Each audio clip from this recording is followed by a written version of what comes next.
हिंदी में यूपीएससी की तैयारी से संबंधित प्रोग्राम्स को देखने के लिए सब्सक्राइब करें स्टडी IQ IAS हिंदी।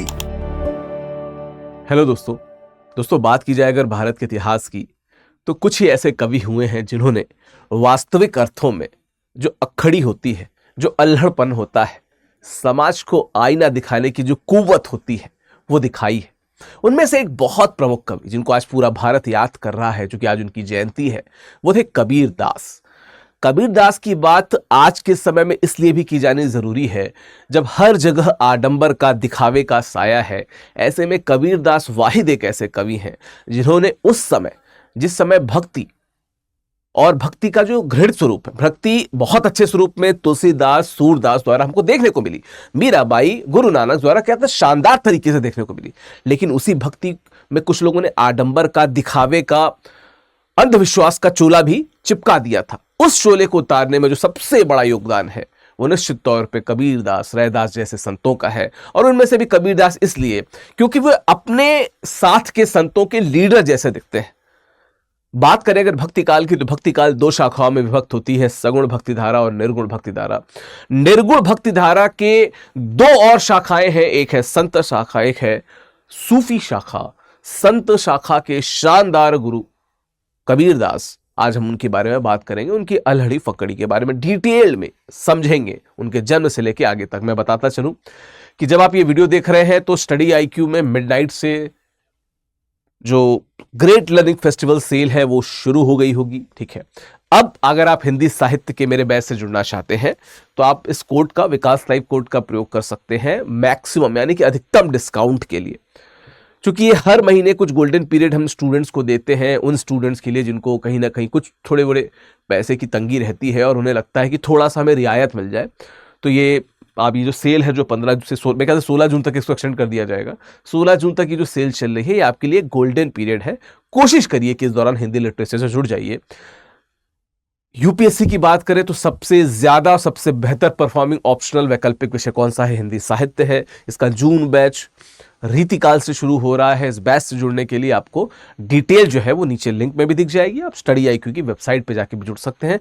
ध्यान रखिएगा कि 16 जून को इस बैच में एडमिशंस क्लोज हो रहे हैं और 16 जून तक लगभग सेल चलेगी, तो देर न करें, जल्दी जुड़े इस बैच से। चलिए बात करते हैं कबीर दास की। तो कबीर साहब का जन्म कब हुआ था ठीक ठाक ज्ञात नहीं है। देखो, कबीर ने हमेशा ही आडंबरों को आड़े हाथों लिया, दिखावों को आड़े हाथों लिया, लेकिन उनके जन्म से जुड़ी जो भ्रांतियां हैं वो अपने आप में आडंबरों की तरफ ही झुकी या दिखाई देती हैं। जैसे क्या है, एक मानता है कि कबीर सागर के अनुसार, किताब के अनुसार, कि उनका सशरीर अवतरण, पहले तो इस शब्द पे ध्यान दीजिए, सन 1398, ठीक है, सन 1398 संवत 1455 में ज्येष्ठ मास की पूर्णिमा को ब्रह्म मुहूर्त के समय लहरतरा तालाब में कमल पर हुआ था। अब इसमें एक शब्द है अवतरण।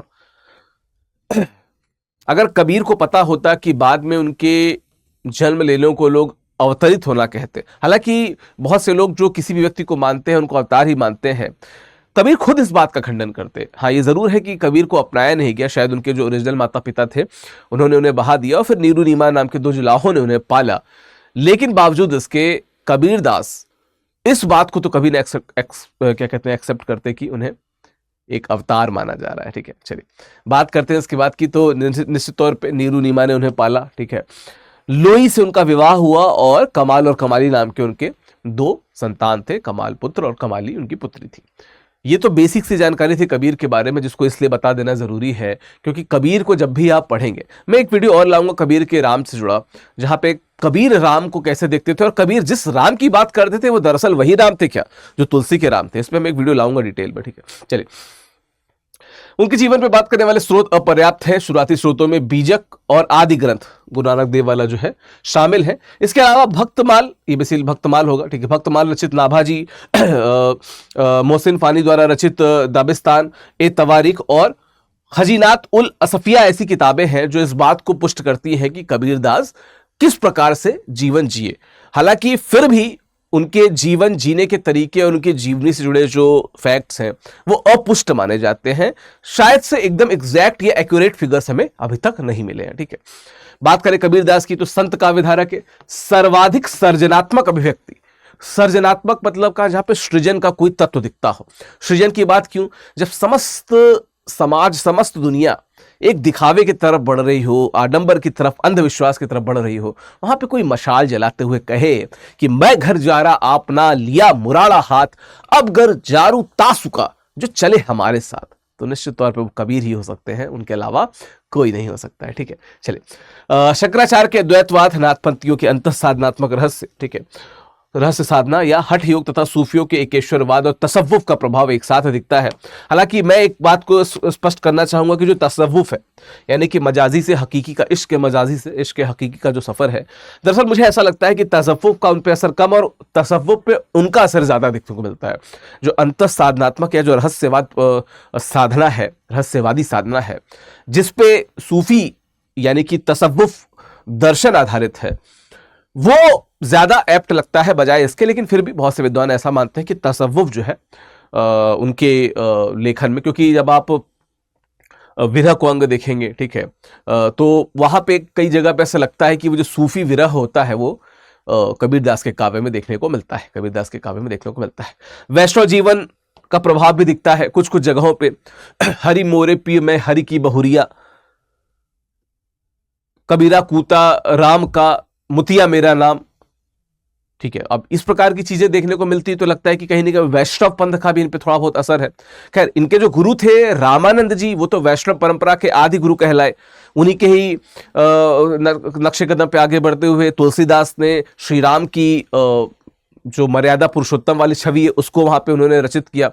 तो निश्चित तौर पे कबीर के जो साहित्य है उसमें आपको वैष्णव और विभिन्न प्रकार के दर्शन, कबीर की जिंदगी से जुड़े दर्शनों पे मैं ऑलरेडी एक वीडियो कर चुका हूं, आपको प्लेलिस्ट में मिल जाएगा, उसको जरूर आप देखिएगा। ठीक है, कबीर की वाणियों का संग्रह बीजक के 3 भाग यानी कि रामायणी, जिसमें जो रामायण है, सबद यानी कि शब्द और साखी यानी साक्षी में मिलता है।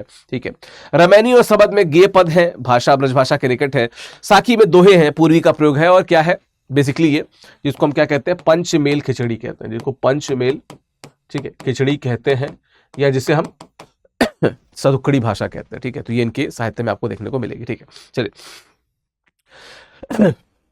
कबीर का वास्तविक दार्शनिक आधार क्या था ये नहीं कहा जा सकता, क्योंकि बहुत सारे दार्शनिक आधारों का प्रभाव दिखता है, पर वास्तविक दार्शनिक आधार क्या है यह भी स्पष्ट नहीं होता। ठीक है, साधारणतः क्या है, निरक्षर थे लेकिन बहुत से दर्शनों से प्रभावित रहे ये। ठीक है, निर्गुण, निराकार व अमूर्त ब्रह्म, यहां पे निर्गुण का अर्थ क्या है, गुणहीन नहीं है, गुणातीत है, गुणों से ऊपर है।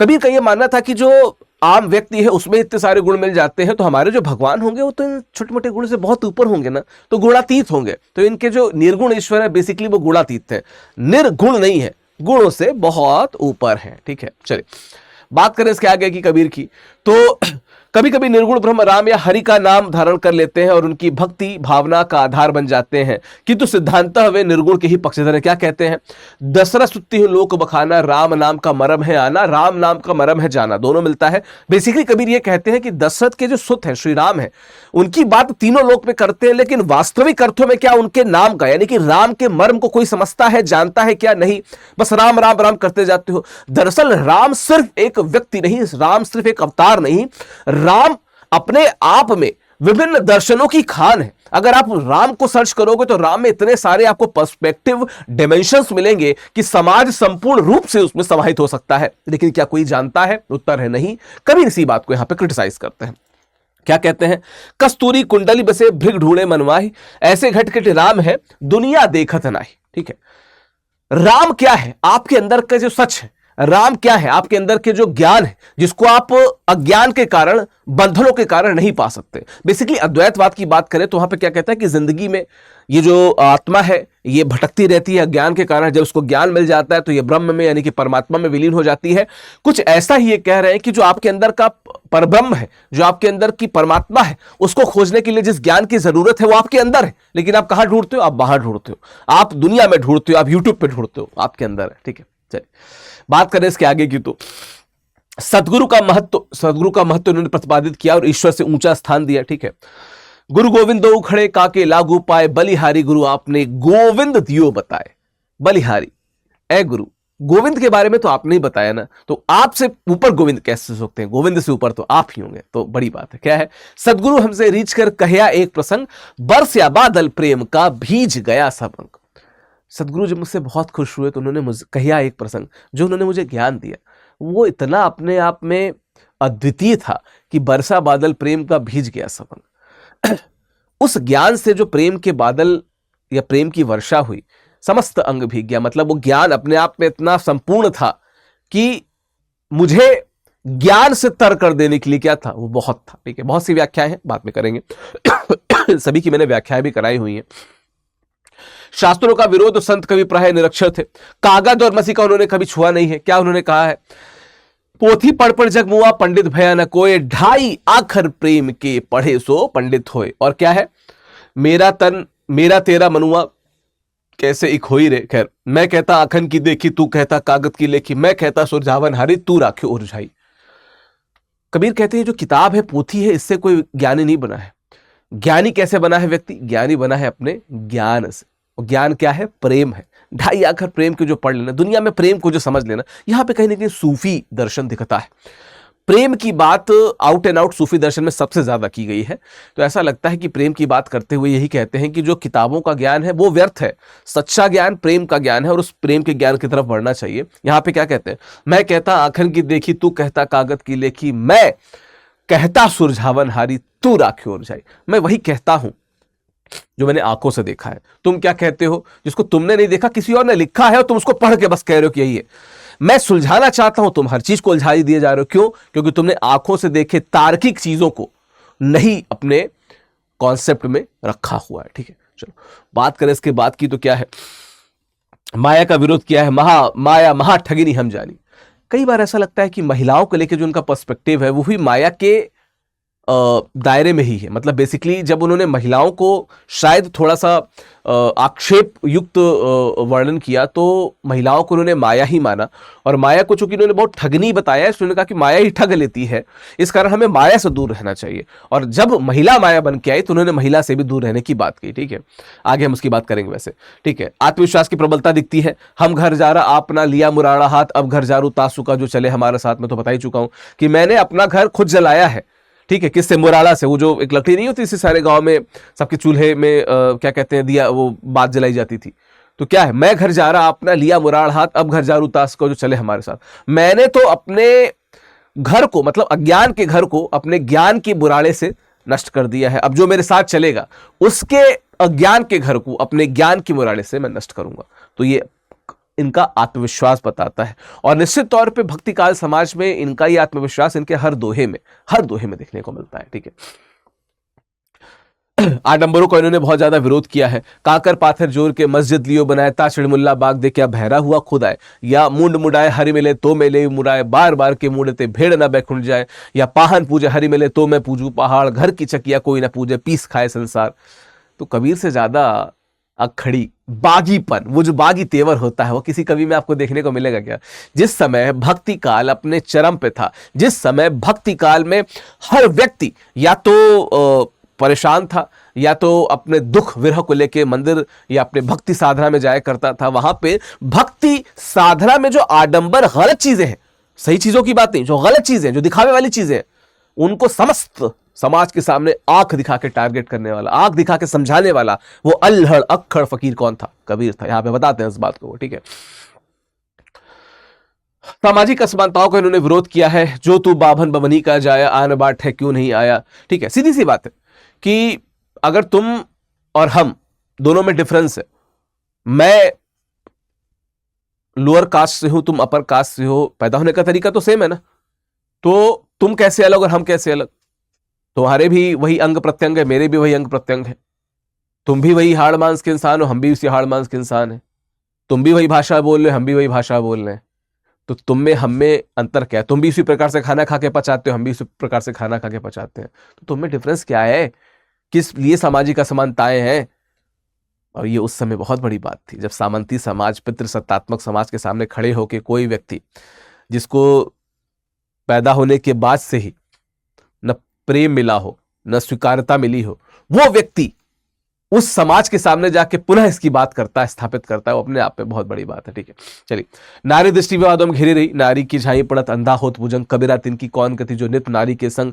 अब इसका एक वर्जन ये आता है कि कबीरदास जो थे वो नारी को जब माया स्वरूप मानते हैं तो उसको त्याग करने की बात करते हैं, उसको त्याज्य मानते हैं। तो शायद उसकी बात की, हालांकि ये बेनिफिट ऑफ डाउट ही है। प्रथम दृष्टया तो ऐसा लगता है कि कबीरदास अगर ऐसा लिखना चाहते तो वहां पे स्पष्ट कर देते कि हम नारी के माया स्वरूप की बात कर रहे हैं।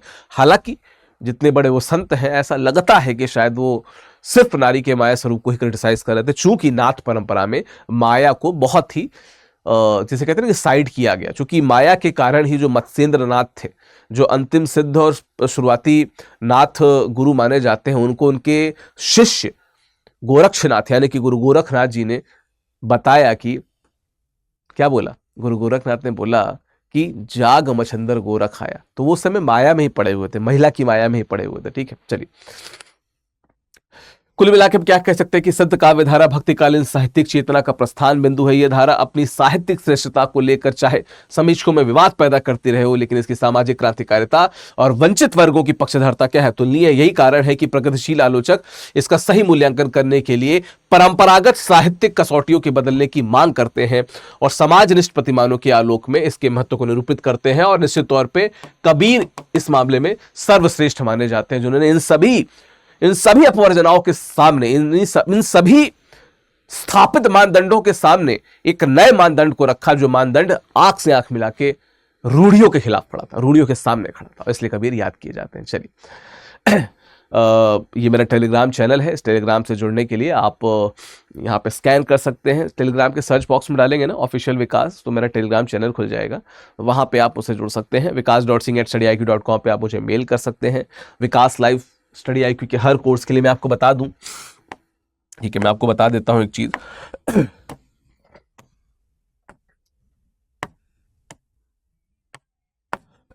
क्या है जो हमारी स्टडी IQ में सेल जो है, मैं इसके बारे में बता भी देता हूं यहाँ पे। एक मिनट में आपको इसके बारे में थोड़ा सा बस बता देता हूं।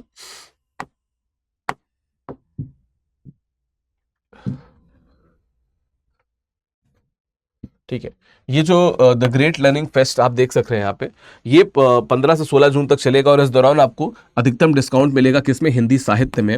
और ये हिंदी साहित्य का जो बैच है, हिंदी साहित्य का ये जो बैच है, ये खत्म हो रहा है कब, 16 जून को इसमें बैच 16 जून को ये बैच खत्म हो रहा है। और इस दौरान आप इस सेल में जुड़ने के लिए जिस कोड का इस्तेमाल करेंगे वो कोड क्या है, विकास लाइव। ठीक है, विकास लाइव। मैं आपको बताता चलूं कि ये जो बैच शुरू हो रहा है, ये बैच शुरू हो रहा है किससे, रीतिकाल से ये बैच शुरू हो रहा है। और इस बैच से जुड़ने के लिए आप हमारी स्टडी IQ की वेबसाइट पे जाके इससे जुड़ सकते हैं। ठीक है, तो अगर आप इस बैच से जुड़ना चाहते हैं तो आप मुझे ज़रूर इत्तला करें। आप मुझे मेरे टेलीग्राम चैनल पे बता सकते हैं, मुझे मेरी ईमेल ID पे बता सकते हैं। बहुत सारे बच्चों ने हिंदी साहित्य को लिया है, आप भी ले सकते हैं। सबसे ज़्यादा सिलेक्शन देने वाला वैकल्पिक विषय है, सबसे ज़्यादा स्टूडेंट इसको पसंद करते हैं। Rest is your calls. आप नीचे लिंक पे जाके आप हमारे बैच से जुड़ सकते हैं। Thank you so very much, धन्यवाद।